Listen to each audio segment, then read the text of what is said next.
کیا رشتوں میں، چاہے وہ گھر کے رشتے ہوں، چاہے وہ ہمارے بیرونی رشتے ہوں، داخلی ہوں، خارجی ہوں، کہیں کوئی سیاست تو نہیں ہوتی؟ اور یہ سیاست جو ہے کہیں مجاز صاحب ان میں منافقت کے رنگ تو نہیں ہوتے؟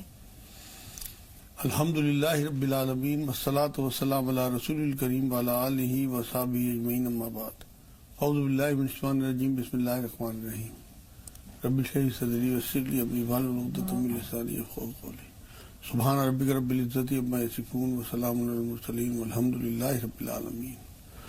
منافقت کے رنگ آج بڑا سینسٹیو موضوع ہے، اور زندگیوں میں اپنی جھانکنے کے لیے موضوع رکھا گیا ہے میرے خیال میں آپ لوگوں نے۔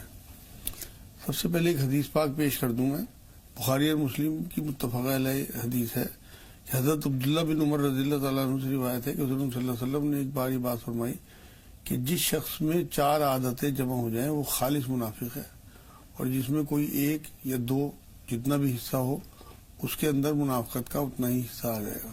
اور وہ 4 عادتیں یہ ہیں کہ جب اس کے پاس امانت رکھوائی جائے تو وہ اس میں خیانت کرے، جب باتیں کرے تو جھوٹ بولے، کوئی وعدہ کرے تو وعدہ خلافی کرے، اور جب کسی بات پہ بحث ہو جائے تو فوراً گالی گلوچ پہ اتر آئے۔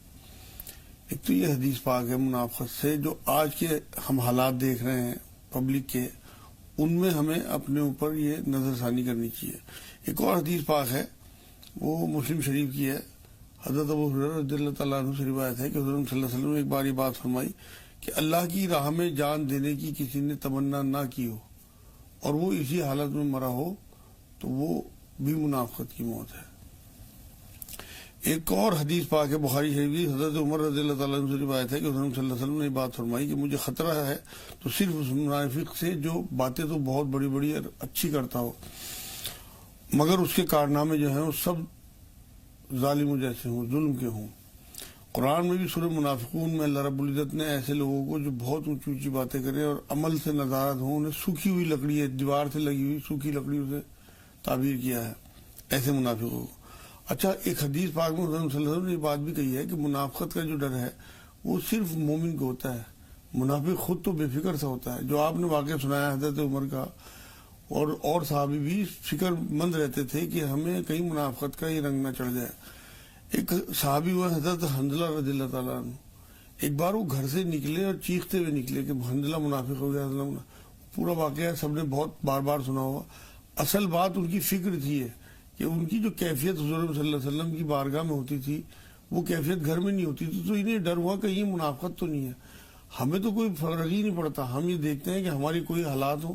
قرآن میں اللہ رب العزت نے سورہ بقرہ میں آپ یہ دیکھیں کہ منافقوں کی تمام جتنی بھی صفات ہے، سورہ بقرہ کی 7 نمبر آیت سے 16 نمبر آیت تک، کہ ان کے کیا کیا حالات ہوتے ہیں، ان کی کیسی حرکتیں ہوتی ہیں۔ اپنے آپ کو اصلاح کرنے والے کہتے ہیں، ہوتے اندر سے یہ جڑیں کاٹنے والے ہیں، اور یہ لوگوں کے ساتھ دشمنیاں کرتے ہیں، لوگوں کو سامنے ایمان کی بات کرتے ہیں اور پیچھے اپنے ساتھیوں میں جو ہے وہ یہ کہتے ہیں کہ ہم تو مذاق کر رہے تھے۔ یہ وہ سارے اس میں جب ناظرین ان آیتوں کو ترجمے سے پڑھیں گے تو انشاءاللہ تعالیٰ اس میں ساری چیزیں آ جائیں گی۔ قرآن میں اللہ رب العزت نے منافقون نام کی صورت اتار دی، اور اتنا غصہ ہے منافقوں پہ کہ اپنے نبی کو یہ کہا کہ اے نبی، اگر تم ان کے لیے استغفار 70 بار بھی استغفار کرو تو میں انہیں معاف نہیں کروں گا۔ ایک جگہ کہا کہ تم ان کے لیے استغفار کرو یا نہ کرو، میں انہیں کسی قیمت پہ معاف نہیں کروں گا۔ مطلب کیونکہ ان کی دلوں پہ مہر لگا دیتا ہے اللہ پاک۔ ان کی قبروں پہ کھڑے ہونے کو نبی کو منع کیا، قرآن کی آیتیں ہیں۔ عبداللہ بن ابی نام کا ایک منافقوں کا سردار تھا، اس کے بارے میں یہ بات آتی ہے کہ حضور صلی اللہ علیہ وسلم جب ممبر پہ کھڑے ہوتے تھے تو وہ کھڑے ہو کے کہتا تھا کہ لوگوں سنو ان کی بات، یہ اللہ کے رسول ہیں، ان کے ذریعے اللہ نے ہمیں عزتیں دی ہیں۔ یہ ساری باتیں وہ کھڑے ہو کے کرتا تھا۔ جب جنگ احد میں حضور صلی اللہ علیہ وسلم 1000 ساتھیوں کے ساتھ گئے تو 300 کو لے کے الگ ہو گیا۔ اس کے بعد جب وہ کھڑا ہوا ایک بار ممبر پہ جنگ احد کے بعد تو لوگوں نے اسے بٹھا دیا۔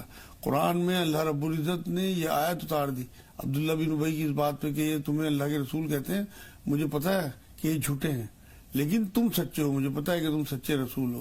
تو اللہ رب العزت کو اس کی بات اتنی بری لگی کہ قرآن میں آیت اتاری کہ یہ جھوٹے ہیں، یہ جو زبان سے کہہ رہے ہیں کہ تم رسول ہو، ان کی دل میں یہ بات نہیں ہے کہ تم رسول ہو، بلکہ مجھے پتا ہے کہ تم سچے رسول ہو۔ بالکل، اس عہد شکنی کے باوجود، اس منافقت کے باوجود حضور پاک صلی اللہ علیہ وسلم کا معاملہ دیکھیے کہ جب عبداللہ بن ابی کا انتقال ہوتا ہے، مر جاتا ہے وہ، تو رسول پاک اپنا کرتا عنایت کرتے ہیں اس کی تکفین کے لیے. حالانکہ بعد میں جیسے آپ نے کہا کہ اللہ تعالیٰ نے آیات اتار دیں کہ ان میں سے کسی کے قبر پہ نہ کھڑے ہو، نہ نماز جنازہ ادا کرو.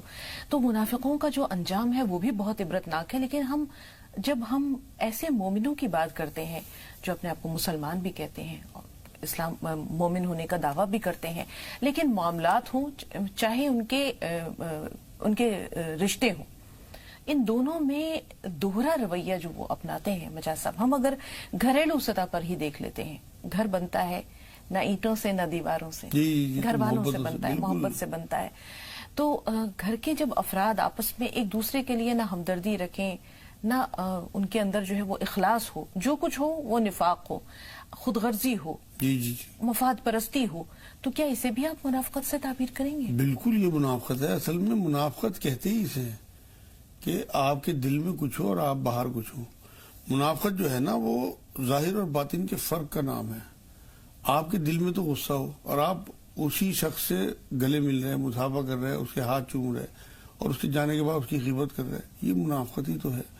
کہنے اور کرنے کا فرق. قرآن میں اللہ نے غصے کے انداز میں کہا کہ وہ کہتے کیوں جو کرتے نہیں. آپ یہ دیکھیں کہ ہم اگر باہر کچھ ہیں اور اندر کچھ ہیں، مطلب باہر معاشرے میں ہم بہت اچھے ہیں اور اپنے گھر والوں کے ساتھ بہت برے ہیں. حضور صلی اللہ علیہ وسلم کی حدیث یاد کریے کہ تم میں بہترین ہیں وہ لوگ جو اپنے گھر والوں کے ساتھ اچھے ہیں. اسے الٹا کر لیجئے، تم میں بدترین ہیں وہ لوگ جو اپنے گھر والوں کے ساتھ برے ہیں. ہم اپنی عورتوں کے ساتھ، اپنی بیٹیوں کے ساتھ، اپنی بہنوں کے ساتھ کیا رویہ کرتے ہیں. باہر ہم کتنے اچھے بنتے پھرتے ہیں، ہماری بیویوں کو پتہ ہے ہم کتنے پانی میں ہیں. اصل بات یہ ہے کہ ہمیں اپنے گھر میں کسی کی ڈرائنگ روم سے اس کے گھر کا اندازہ نہیں ہوتا، اس کے باتھ روم سے اندازہ ہوتا ہے، اس کے کچن سے اندازہ ہوتا ہے. کسی کے کرتے سے اندازہ نہیں ہوتا اس کی حالت کا، اس کے بنیان سے. کسی کو اگر چیک کرنا ہو نا کس قسم کا آدمی ہے تو اس کے بنیان چیک کریں آپ کہ وہ بنیان کیسا پہنتا ہے، وہ پھٹا ہوا تو نہیں ہے، گندا تو نہیں ہے، میلا تو نہیں ہے. یہ ہے اصل بات کہ ہمارا باطن اگر بہت بڑی بڑی باتیں معاشرے میں کر رہے ہیں اور اندر گند بھرا ہوا ہے تو یہی منافقت ہے. اصل بات یہ ہے کہ منافقوں کا جو درجہ قرآن نے بیان کیا ہے وہ سب سے نچلا درجہ جو آپ نے شروع میں کہا ہے، درکل اسفلی من. ہاں یہ جو ہیں یہ چھاٹے ہی مسلمانوں میں جائیں گے. ایسا نہیں ہے کہ کہیں غیروں میں سے آ جائیں گے. ان کے نام عبداللہ بن ابی اور ان کے بیٹے صحابی ہوئے. یہ دیکھیے آپ اب یہ دیکھیے کہ مسلمان نام رکھنے سے یا مسلمان گھر میں پیدا ہو جانے سے نجات نہیں مل جائے گی، بلکہ اللہ اس کے رسول کے حکم اور ان کے احکام ماننے سے، ان کی پیروی سے نجات ملے گی. آپ جڑے کاٹ رہے ہیں. یہ قرآن یہ کہتا ہے کہ جب ان سے کہا جاتا ہے کہ رسول کے پاس جاؤ، ان سے استغفار کراؤ، اپنے لیے تو کہتے ہیں ہمیں استغفار کی ضرورت ہی نہیں ہے. ان سے کہتے ہیں کہ قرآن میں اللہ نے یہ بات کہی کہ کہتے ہیں کہ ہم تمام کتابوں میں، آسمانی کتابوں میں ایمان لائے. جب ان سے کہو کہ کتابوں سے فیصلہ کراؤ تو یہ منع کر دیتے ہیں، یہ فیصلے کرانے کے لیے غیروں کے پاس جاتے ہیں.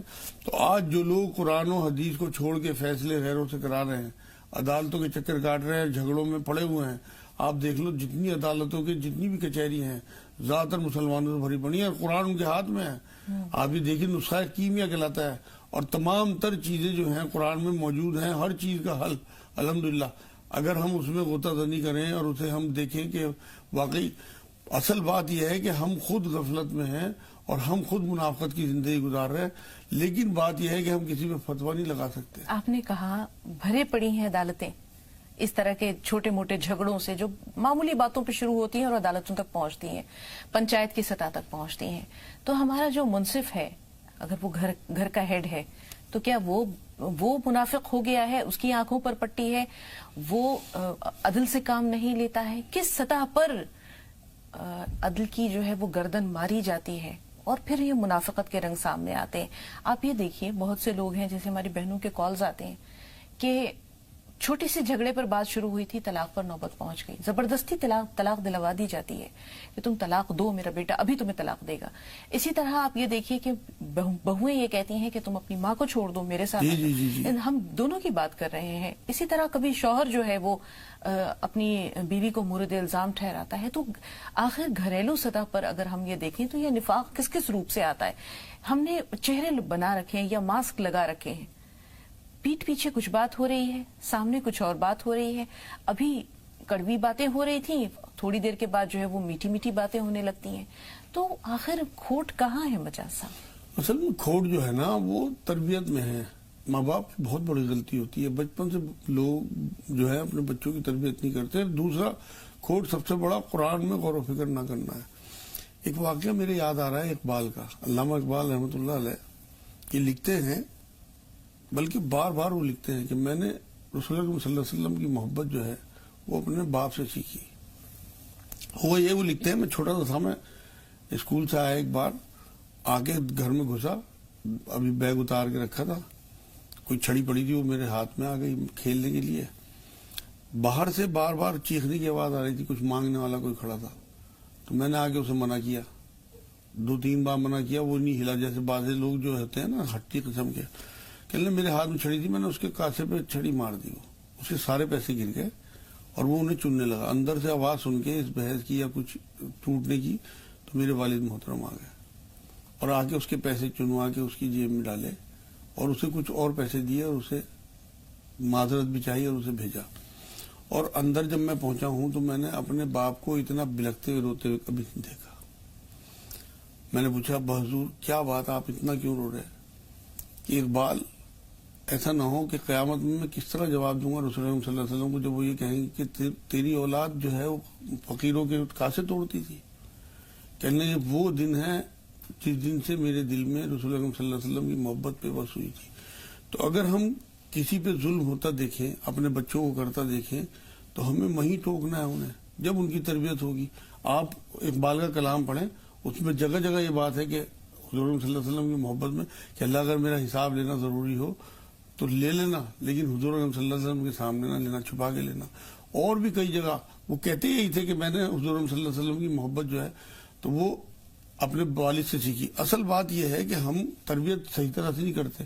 قرآن میں سورہ نساء کی 9 نمبر آیت میں اللہ رب العزت نے بات کہی ہے کہ تم اپنے بعد اپنے یتیم چھوٹے چھوٹے ننھے بچوں کے ساتھ جیسا سلوک دوسروں کا چاہتے ہو، وہ سلوک ان یتیم بچوں کے ساتھ کرو جو تمہارے سامنے یتیم ہوئے ہیں. اب اس آیت کو آپ پھیلا لیں، اللہ نے تو ایک ہمیں نقطہ دے دیا. اب جو سلوک ہم اپنی بچیوں کے ساتھ چاہتے ہیں وہ اپنی بہوؤں کے ساتھ کریں، جو ہم اپنی ماؤں کے ساتھ کرتے ہیں وہ اپنی ساسوں کے ساتھ کریں، جو ہم سسر حضرات کے ساتھ کرتے ہیں سلوک وہی اپنے باپ کے ساتھ رکھیں. آپ یقین کریں جنت بن جائے گی زندگی. گھر جو ہے وہ اتنے سکون کے ہو جائیں کہ لوگوں کو اندازہ ہی نہیں ہوگا. ہماری منافقت کا مسئلہ یہ ہے کہ ہم دوسروں کے لیے کچھ اور اپنے لیے کچھ ہیں. ہم اپنے لیے تو ہیں جج، مطلب دوسروں کے لیے تو ہیں جج، اور اپنے لیے وکیل بنے رہتے ہیں، بحث کرتے ہیں لوگوں سے، اپنے اوپر نظر نہیں رکھتے. آپ یہ دیکھیں کسی کے بھی اوپر اگر ہم انگلی اٹھائیں گے تو 4 انگلی اپنی طرف جائیں گی. اصل بات یہ ہے کہ ہمیں اپنی کوتاہیوں پہ، اپنے گناہوں پہ نظر ڈالنی ہے. صحابہ اکرام کا جو معاملہ تھا وہ یہی تو تھا کہ وہ اپنی کوتاہیوں پہ نظر ڈالتے تھے اور دوسروں کو ہمیشہ مطلب یہ کرتے تھے کہ ان کی کمیوں کو بچاتے تھے. کل جو میں نے لفظ کہا ہے نا کہ ستار، چھپانے والا، تو وہ اللہ رب العزت لوگوں کے عیب بھی چھپاتا ہے. اگر پکڑے، قرآن یہ کہتا ہے اگر میں سب کو سزا دوں تو یہ ایک بھی تمہارے میں نہ بچے یہاں پہ. اور یہ حقیقت بھی ہے بات. ہمیں اپنے حالات کا پتہ ہے کہ ہم کس طرح سے، کیا ہمارے کارنامے ہیں، کیسی ہماری سوچ ہے. اگر ہم اسے ظاہر کر دیں تو آپ یقین کریں کہ بے انتہا دوزخیوں سے بھی بدتر ہمارا وہ ہے، جس طرح کی سوچ ہماری آتی ہے دماغ میں. لیکن اللہ ہمارے ایسے معاف کرنے والے ہیں، غفار بھی ہیں کہ وہ ہمیں مطلب ہماری غلطیوں کو جو ہے درگزر کرتے رہتے ہیں. پردہ پوشی ہو جاتی ہے مجاز صاحب، نہیں تو ہمارا باطن اس لائق نہیں ہے کہ ہم دنیا والوں کو منہ دکھا سکیں. 5 وقتہ نمازوں کا دعویٰ کیا ہے، دکھاوا بھی ہے. اسی طرح نیک اعمال بھی کرتے ہیں لوگ، نماز، روزہ، زکوٰۃ، حج جہاں تک ہوتا ہے نیکی کے کام بھی کرتے ہیں.